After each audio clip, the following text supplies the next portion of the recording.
అరుదైన శస్త్రచికిత్స చేసి ఓ యువతిని అంగవైకల్యం నుంచి కాపాడారు హైదరాబాద్ అమీర్పేట్లోని ఇండో అమెరికన్ ఆసుపత్రి వైద్యులు. గుంటూరు జిల్లాకు చెందిన 17 ఏళ్ల యువతికి కాలి ఎముకలో పెద్ద కణితి ఏర్పడింది. క్యాన్సర్గా గుర్తించిన పలువురు వైద్యులు మోకాలి వరకు కాలు తొలగించాలని తేల్చి చెప్పారు. తీవ్రంగా మదనపడిన కుటుంబ సభ్యులు ఇండో అమెరికన్ ఆసుపత్రికి వెళ్లారు. అనేక పరీక్షలు చేసిన వైద్యులు కణితిని తొలగించడంలో విజయం సాధించారు.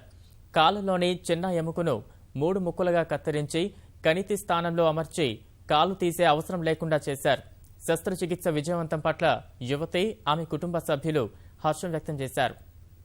కణితిని మొత్తంగా ఏమాత్రం డిస్టర్బ్ అవ్వకుండా, రక్తనాళాలు కానీ ఏమి డిస్టర్బ్ అవ్వకుండా తీసేసాం. ఆ గ్యాప్ అయితే ఏదో క్రియేట్ చేయబడిందో కణితి తీసేయడం మూలంగా 10 సెంటీమీటర్ల గ్యాప్ వస్తుంది అక్కడ యాంకిల్ జాయింట్ నుంచి. ఆ ఫిబులాన్ని తీసేసి దాన్ని 3 పీసులు చేసి ఆ గ్యాప్లో రీకన్స్ట్రక్షన్ అంటాం. రీకన్స్ట్రక్షన్ లాగా చేసి యాంకిల్ జాయింట్ని, ఆ కింద ఉండే గిలక దగ్గర ఉండే జాయింట్ని ఫ్యూజ్ చేసాం. యాంకిల్ మూమెంట్ ఉండదు, కానీ యాంపుటేషన్ అంటే కాలు తీసేయాల్సిన అవసరం లేదు. ఆ కణితిని మొత్తంగా తొలగించాం కాబట్టి మళ్ళీ వచ్చే అవకాశం ఏమాత్రం లేదు.